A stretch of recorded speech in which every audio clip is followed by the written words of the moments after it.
And we're live. Welcome, everybody, to the Lakers Outsiders podcast. I am your host, as always, Gary Kester. Joining me today are, Hani actually isn't joining me today. I've got two new guys, well, newer, I guess, joining me today on the podcast. On my right is Kyle Hartwick. Kyle, what's going on, man? Is your heart okay after that crazy finish? I think that was the best game of the year for me. That Celtics win was really good, but seeing those young guys finish out the game was just perfect. It was just a perfect reflection of what the next 5 to 10 years are going to be like. So I'm feeling really, really good right now. Yep, definitely, definitely. And then also joining me is Jacob Rude, who, for those of you that don't know, roots for the wrong college basketball team in the state of North Carolina. Jacob, what's going on, man? I'm doing pretty good. And just for the record, royal blue is the best kind of blue. It's all about that Carolina blue. That's all I'm going to say. All right, so college basketball aside, even though I'm sure we'll talk about it with some of the questions since some future Lakers players are playing college basketball right now. But let's talk about the game. The Lakers lost again tonight, but it was a really, really exciting game. They lost 118 to 115, I believe, was the final score in Sacramento.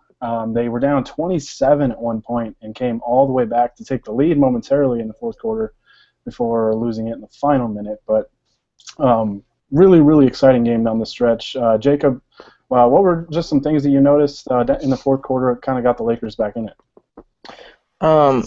Aside from kind of obviously D'Angelo Russell catching fire, Clarkson hit some big shots as well. But I know something we've kind of mentioned is Brandon Bass's defense against Cousins was I don't even know how to describe it. I mean, it's the best he's looked by far as a center, and that's kind of that rim protector all year. In the fourth quarter alone, he had 4 steals and a block. I mean, he's given up a lot of weight to Boogie, and I mean, he was making plays. He was fronting the post. He was knocking the ball away. I mean, and that was big because obviously to make that run, we had to get stops, and he got a lot of those stops for us, even when they were kind of force feeding the ball to him.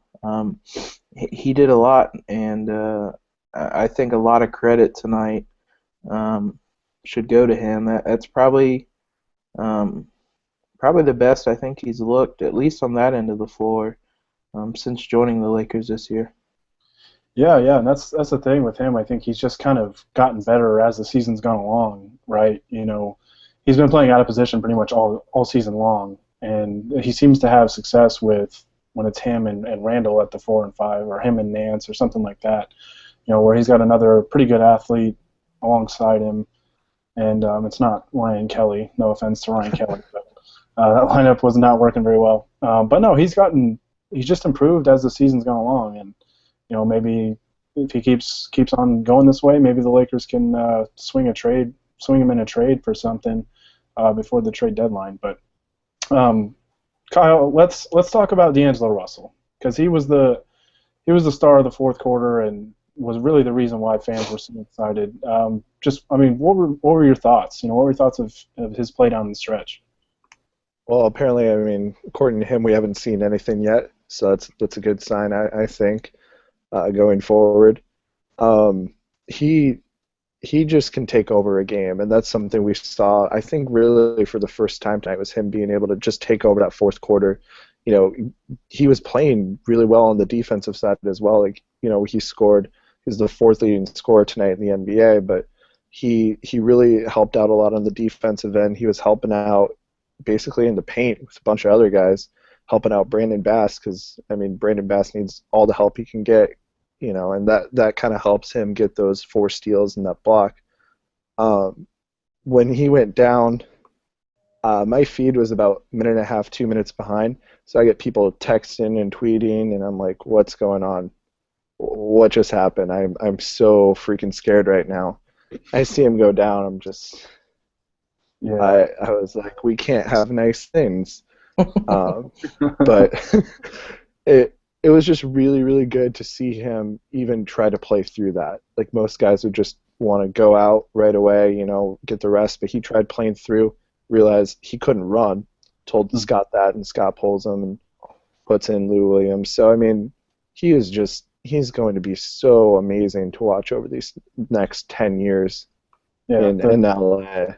The thing I love about D'Angelo Russell is he is so confident no matter what the circumstances are. He goes out and shoots 1 for 10, has 2 points. He's still as confident as he is on a night like tonight where he has 27 points on 11 of 16 shooting. So, that's a quality that basically every superstar has, though. They have that confidence, they have that belief in themselves that they're just going to always figure it out. So that quote that he said after the game that, we haven't seen anything yet.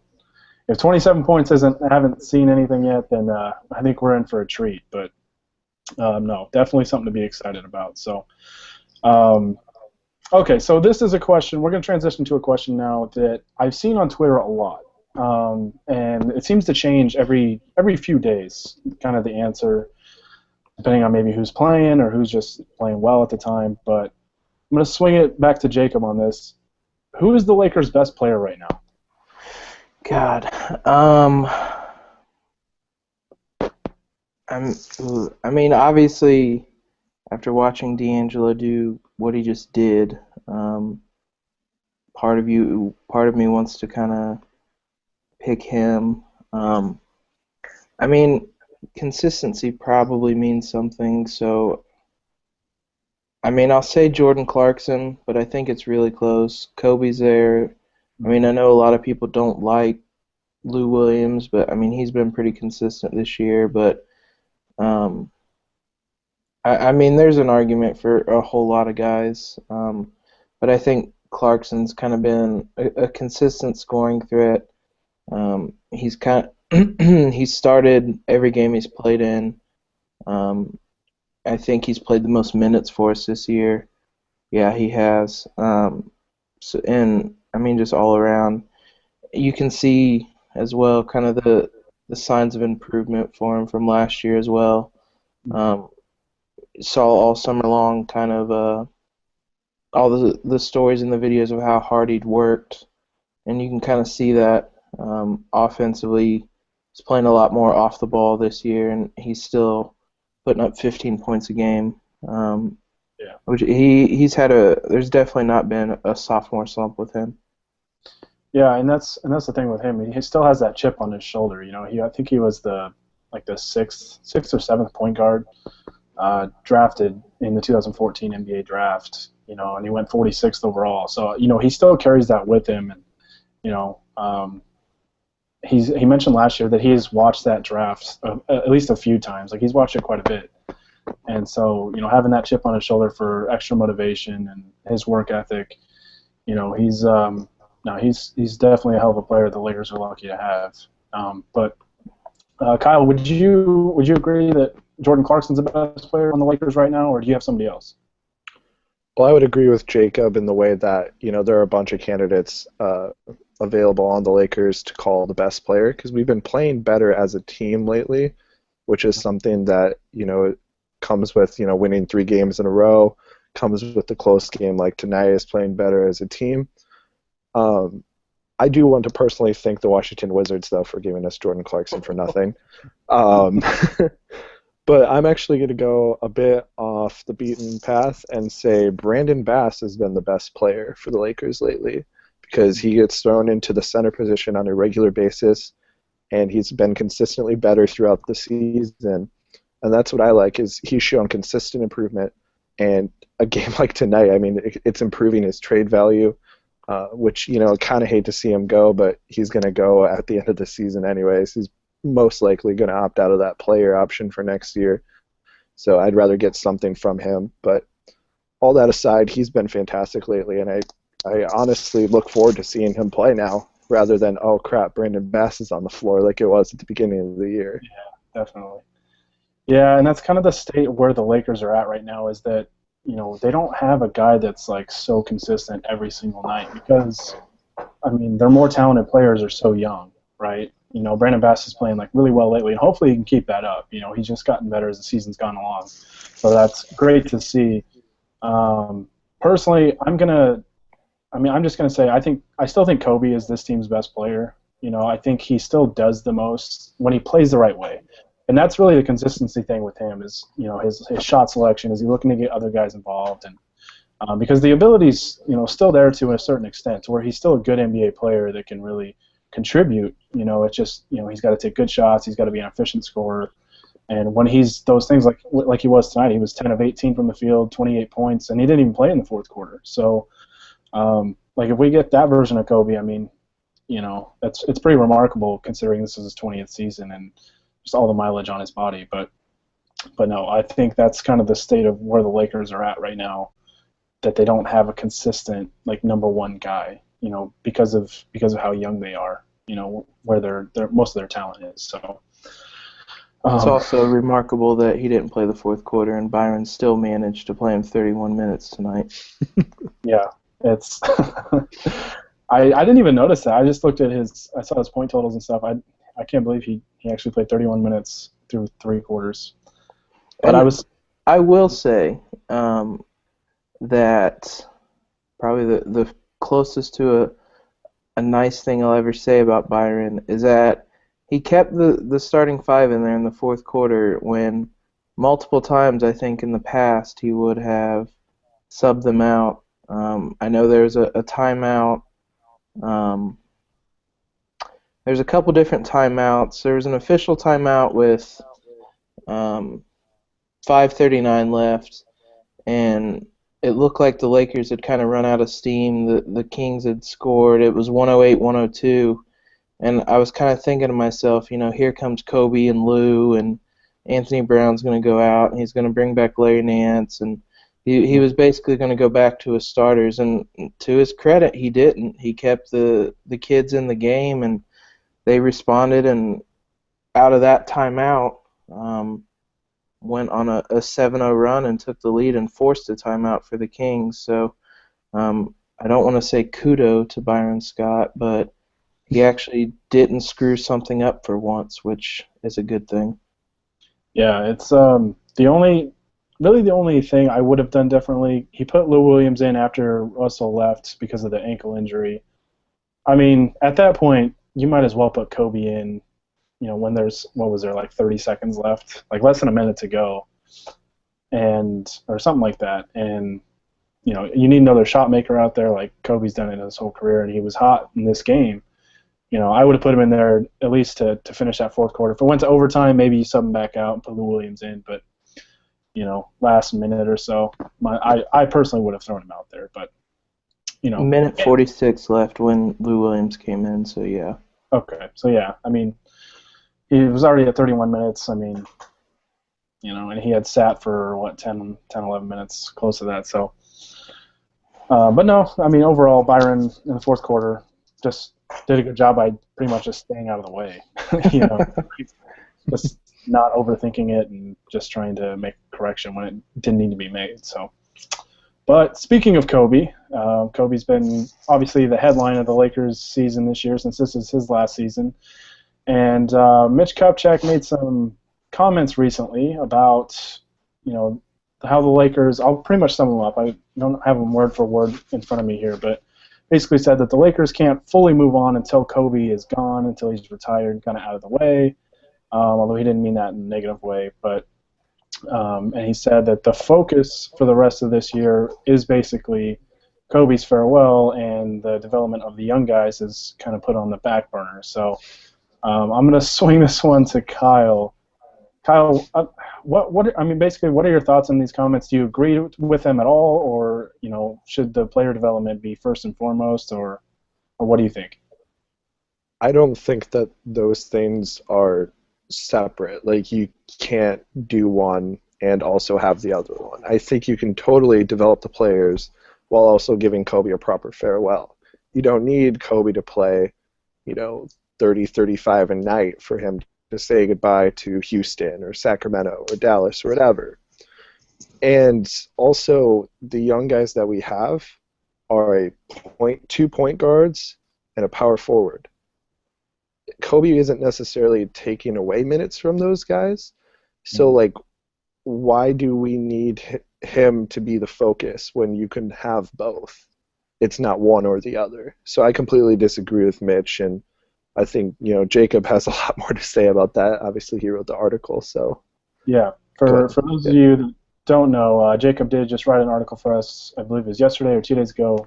Here in the last 48 hours, just kind of discussing his thoughts on Kupchak's comments. So Jacob, I'll just let you take it away.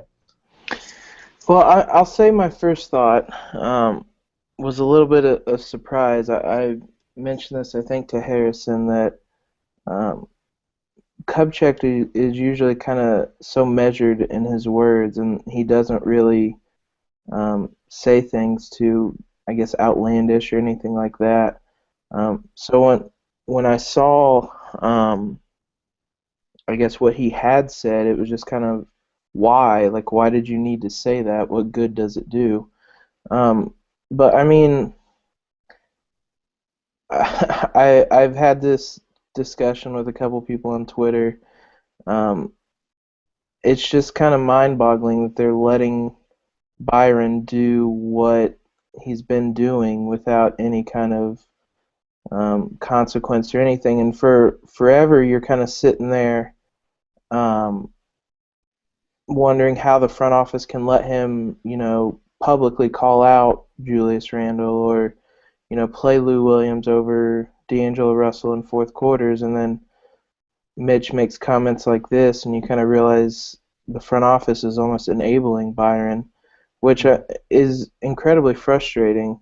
To a certain degree, I'd always kind of blindly hoped that the front office was kind of in on the tank, so to speak, and that they had hired Byron kind of knowing what they were getting into. But, I mean, the more they make comments like this and the more they kind of let Byron parade around and talk about how he called out Julius Randle in private, which that whole situation was just bizarre, and that's just the most recent one. But I mean, the more all this kind of goes on, the more you wonder, like, does the Lakers front office, are they in on it, or are they really kind of this bad? And um, I kind of mentioned in the piece a little bit. I mean, they've done obviously a great job drafting in recent years, and we obviously are seeing the dividends to that. And not only drafting kind of the top guys, but I mean guys like Clarkson they got in the second round, like Larry Nance, who a lot of people questioned, guys like that. But and then I mean their signings. I know they've missed on a lot of people, but I mean they get guys like Ed Davis. They got on the minimum. They got Nick Young when he first came here on the minimum, which was a great deal. I mean, both Brandon Bass and Lou Williams are on good deals, which just kind of makes you wonder how they can be so good in those areas and just continually strike out and when they're looking for a head coach, and then just kind of continually strike out with how they're handling Byron and how they're handling kind of Kobe's whole farewell thing. And Kyle made a great point. I mean, having a farewell tour for Kobe and developing the players aren't mutually exclusive. Like, you can do both of them, and I don't know why they feel that they have to put development on the back burner. It's very frustrating as a Lakers fan, obviously. Yeah, yeah, and the thing is, like, it's really not that hard for them to find the balance between the two, right? I mean, even Kobe said after this game, I don't remember who tweeted it out, but Kobe likes actually watching the young guys take over the fourth quarter in games like that. He said that it's fun. He enjoys it. So, you could play Kobe 20 to 25 minutes in a game, and the fans are still getting to see him. And like me personally, the Lakers are at Portland here in a couple weeks, a little over 2 weeks from now. And I'll be at that game, and obviously I want to see Kobe play because it'll be the last time I ever see him play in person. But I'm so excited to see D'Angelo Russell and Julius Randle and all the young guys. For me, it'll be the first time I see those guys. So I think fans are excited to see those guys as well. So finding that balance. And Kyle mentioned it. Kobe doesn't really play either of their positions. He's been playing small forward most of the year, so you can keep Clarkson and Russell out there with Kobe, with Randall too. So It's frustrating that Kupchak would even really say something like that because, like you mentioned, Jacob, he's very kind of like politically correct. Like, doesn't really say, like, he's like the most boring interview I think I've ever seen. Very It much. doesn't he almost sounds like he's just like half asleep all the time. But yeah, just really frustrating that they're not prioritizing development because it's been with the head coach and now obviously the front office. So hopefully Kobe can kind of spark a change in that area. So, but we'll see. We'll see. Hopefully there's just a lot more nights like tonight where the young guys took over the fourth quarter. So. All right, so that's going to do it for the talking points. We'll go ahead and dive into the questions that we got after the game. And speaking of the future, I think we can all agree on this question from Josiah Woods at JWoods 2014. Said this fourth quarter showed me the future. Do you guys agree? Yeah. Yeah, I think we all agree. Although, I mean, hopefully it's not the future for Randall because I mean he kind of struggled again offensively, but no, Russell was phenomenal. Russell, he's a microwave pretty much. I mean, he can just get hot at any moment. So. And it also kind of showed that Russell and Clarkson can work together. Obviously, this offense is not going to be very helpful to them working together.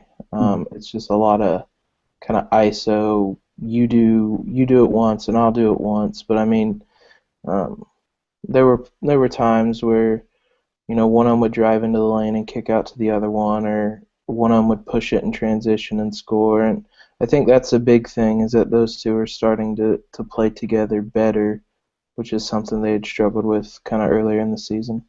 Yeah, and that was my biggest issue with taking Russell out of the starting lineup was, those two need to get those minutes together if they're going to be our backcourt of the future. And Randall's got to be in there too. So, now on that note, actually leads us right into the next question. The guy I'm actually going to see the Lakers with in a couple weeks, my cousin / best friend, at Young Chun.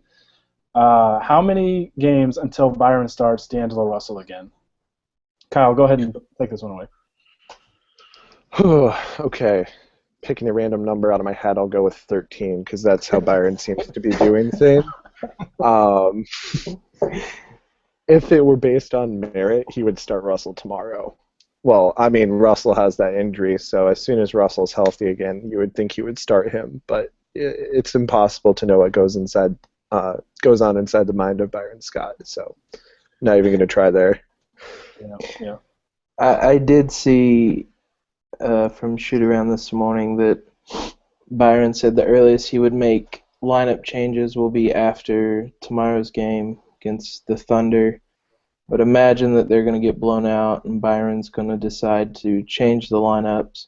So I'll say after tomorrow's game, Russell will be back in the lineup, especially after tonight. I mean, Russell is almost trying to kind of forcing his hand, putting himself in the starting lineup, I should say. So I think if not after this game, I mean it's coming. I would say within a week and a half. I don't know how many games that is. I would say within the next 5 games, Russell will be back in the starting lineup, which is ridiculous that we even have to discuss that our number 2 pick is earning his way back into the starting lineup, but so be it. Yeah, that's what I was going to say. Byron seems to put 5 to 10 games on, well, I mean, basically any time frame that he sets for games ends in a 5 or 0. So I'll say 5 to 50 games, somewhere in there, or however many are left. So we'll say 5 to 40 games. There we go. So you're saying that he's going to start him in the playoffs then, when we get to the playoffs? All right, so in the last game before tonight, Mr. No Locker, Tarek Black, got a few minutes in garbage time, and Paul James at Get Famous Today, nice. That's actually a pretty sweet Twitter handle. Asked, should Tarek Black get a few minutes? He has the chance to develop. What do you guys think? I'll kind of piggyback on his question because I think we all agree that he needs minutes. But what do you think his ceiling could be with this team, Jacob? It's hard to say. I do know last year, I mean, he was the Lakers' best roll guy in a pick and roll, and that seems to be the type of offense. Obviously, Russell's going to succeed in, Clarkson as well. And we were kind of talking before we came on. Roy Hibbert tonight, 12 minutes, one field goal attempt, two rebounds, one assist, five fouls. You're telling me Tarek Black can't do better than that? And the other night he played, I believe, 7 minutes, had 4 points, four rebounds, albeit in garbage time, but still. His per Um, 36 was through the roof. yes, exactly. So, as in regards to his ceiling, it's kind of hard to say. He's always going to be an undersized big man. Um, I think, I mean, he can be an energy type of guy off the bench. I don't know that he'll ever be good enough to start, but I mean, we don't know that until we see him get more minutes. And again, something we said before we came on live, something I said, I mean, it would be one of the most Byron things ever after this long stretch of Tark Black not playing to put him in the starting lineup and bench Roy Hibbert, and we not see Roy Hibbert for the next 20 games. So, I mean, I think Tark Black will get some time eventually, but with Byron, it's hard to tell when or if or anything like that. Yeah, definitely. Kyle, what do you think, besides obviously just his energy, because we all know that's what really his forte is. What do you think makes Tarek Black so valuable and could be a valuable piece in the rotation? Well, like Jacob said, I mean, he's one of the best pick and roll guys that we have on the team, which is very valuable when you have the number 2 overall pick who is fantastic at doing the pick and roll. So I mean, that's one thing that he could fit into a rotational spot easily. Um, as far as if Byron will ever actually start playing him, I think if one of our big men goes down, so like if Brandon Bass gets traded or gets injured or Roy Hibbert, gets injured, I think that Byron will do a very the thing he did with Anthony Brown, which is never play Anthony Brown, and then Kobe's out, and now let's start Anthony Brown and play him for 36 minutes. So I mean, we could see something like that, but Mm. as far as his value to the team, I think definitely offensively in the pick and roll, and then just blocking shots on defense. He has an insane amount of athleticism, and it's just really good to see him, out on the floor in any capacity. Yeah, and that athleticism provides him like with a lot of versatility, right? He can play the 4 or the 5. Defensively, he's not like an elite rim protector like a Hassan Whiteside or somebody like that, But he's a good positional defender, and he's got enough athleticism to where like he's gonna alter shots, better than say maybe Ryan Kelly or Robert Sacre or somebody like that. And the effort's always there, like you mentioned, the pick and roll.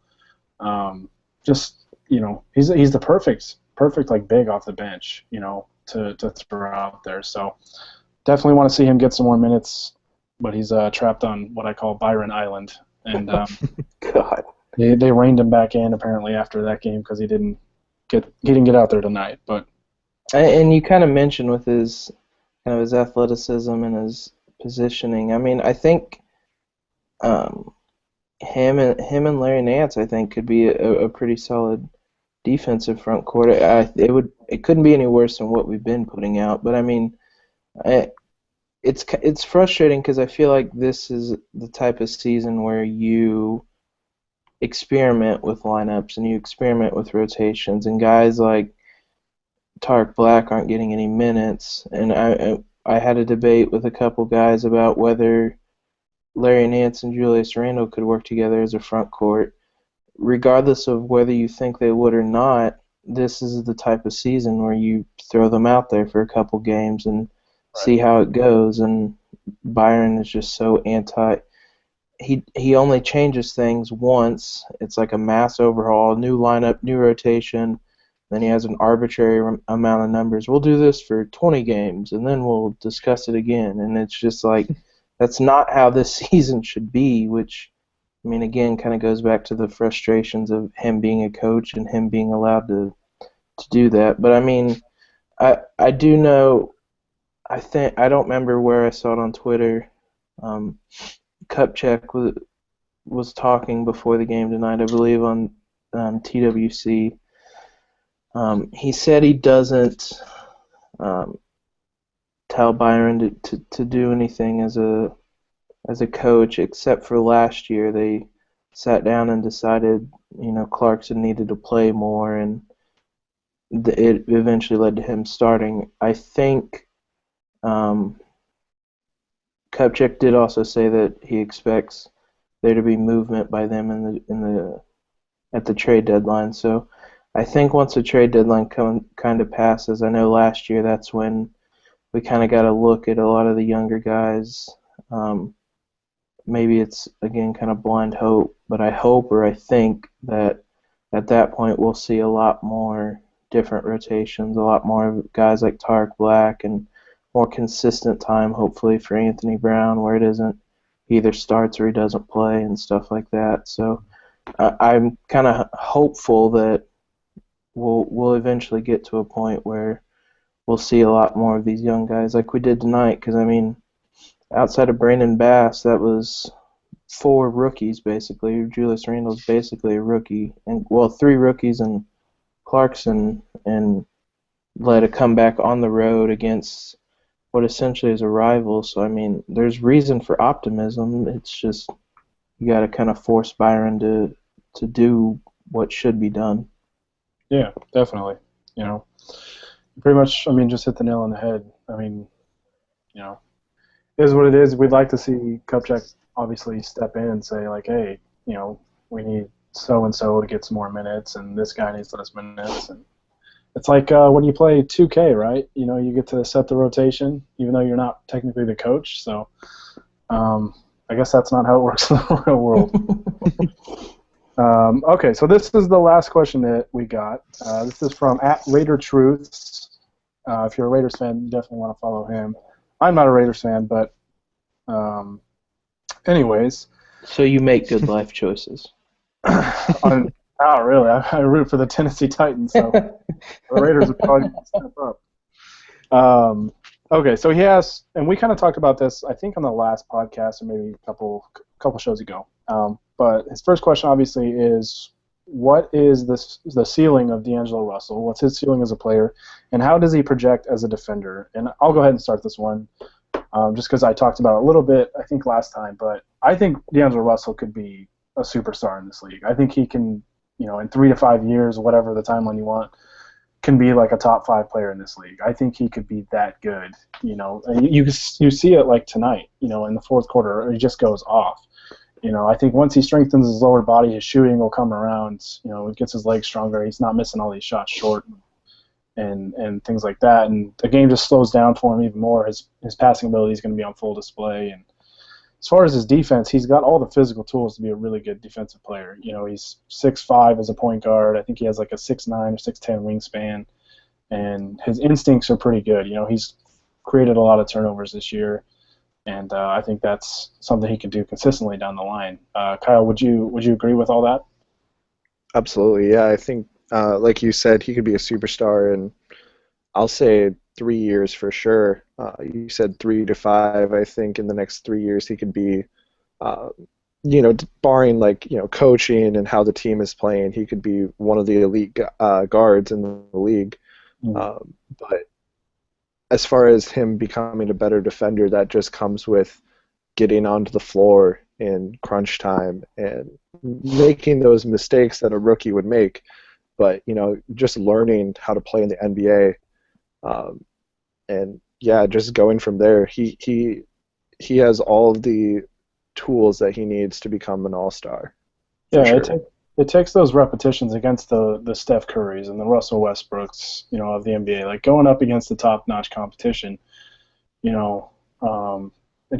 brings the best out of you. It either brings the best out of you or you just crumble underneath it, And Russell does not seem like the type that, will crumble in those circumstances. He might, when he's this age, but he's only going to get better from it. So, Jacob, what do you think Russell's ceiling is as a player and as a defender?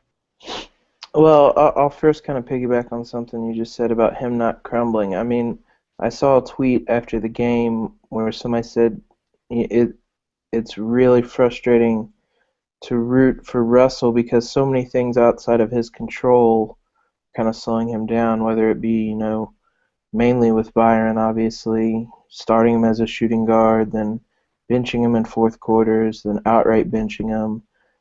Injuries have obviously tonight slowed him down, but I mean, as a 19-year-old, for him not to crumble is, I think, your kind of biggest sign of what's to come. If at 19 he can handle the pressure of being the number 2 pick in Kobe's shadow in one of the two biggest markets in the league, with a coach who isn't using him to the best of his abilities, we'll leave it at that. I mean, for him to shine like he did tonight, I think shows a lot about how he'll be. I do agree that, I mean, he's going to reach star level. I don't know that it'll necessarily come within 3 years. I think it's probably close to probably 5 years. But, I mean, he's making strides, and I think next year will be a big year for him because I assume Byron will be gone. Kobe will be gone. And I think this team's going to focus a lot more on him. I'm hesitant. He has such a smoothness about his game that at times it almost reminds me of how Steph Curry was. I don't want to say that he's obviously going to be Steph Curry because Steph Curry's a robot. But I mean, just kind of the feel for the game he has. He just seems like for a 19-year-old to make some of the plays he does and make some of the passes he does, it's just remarkable to think about. I mean, there are kids in college who are 3-4 years older than him who aren't anywhere near, can't see the floor as well as he does. And as a defender, I think one of you mentioned it. He has good enough instincts, high enough IQ that he puts himself in good positions to where I don't know that he'll ever be necessarily an elite defender or anything like that. I know he has pretty good size, but I mean, he's leading the team in steals, so I mean 1.2 a game, not a lot, but I mean again he's 19, so I think he's smart enough and has good enough instincts that he'll be able to not be a liability on defense. So I mean, I'm really excited about Russell and again, I mean I've said it, but I mean he's 19 and he just put 27 points on the Kings. I mean, there's so much reason for excitement with him. Mm-hmm. I mean, we've seen those flashes this year of just amazing talent. And I've said this a number of times throughout the year that a 19-year-old is not supposed to have the skill set that he has. You know, it's just so unique, so remarkable. You know, simply put, the way I see D'Angelo Russell, he's a superstar talent with a superstar personality. You know, honestly, he was made to be, this might sound kind of cheesy or whatever, but I think he was made to be in Los Angeles. You know, he was made to be a Laker and be in Hollywood because that's just who he is. You know, he's just a very outgoing, very, kind of flashy kind of guy. And I think he's a guy that Laker fans, he may never be endeared like Kobe is, but, he's going to be a fan favorite for sure. So. All right, I think that's going to do it for us. That was all the questions that we had, and we covered a lot of stuff today. This was a lot of fun. So thanks to everybody that followed along. Thanks to those that sent us questions. We always appreciate those, even if they're, of course, Honey just tweeted that. But no, just thanks to those that followed along. And like I said, we love those questions, even if they're about random things like potatoes or whatever the hell you guys send us questions. There were no potato questions because I didn't submit them today. Jacob, Kyle, as always, guys, thanks for joining me on here. we'll definitely look to try and get a podcast going after tomorrow's game, unless we're all just blackout drunk because the Lakers are getting beat by 4. But yeah, so stay tuned for that. And as I mentioned, we got some good material on the site. The last couple posts have been really good. We got Jacob's piece. Hani wrote about Tarek Black, and we've got some good stuff on there. So be sure to check that out on LakersOutsiders.com. For Jacob and Kyle, I'm Gary Kessler signing off, and we'll see you guys next time.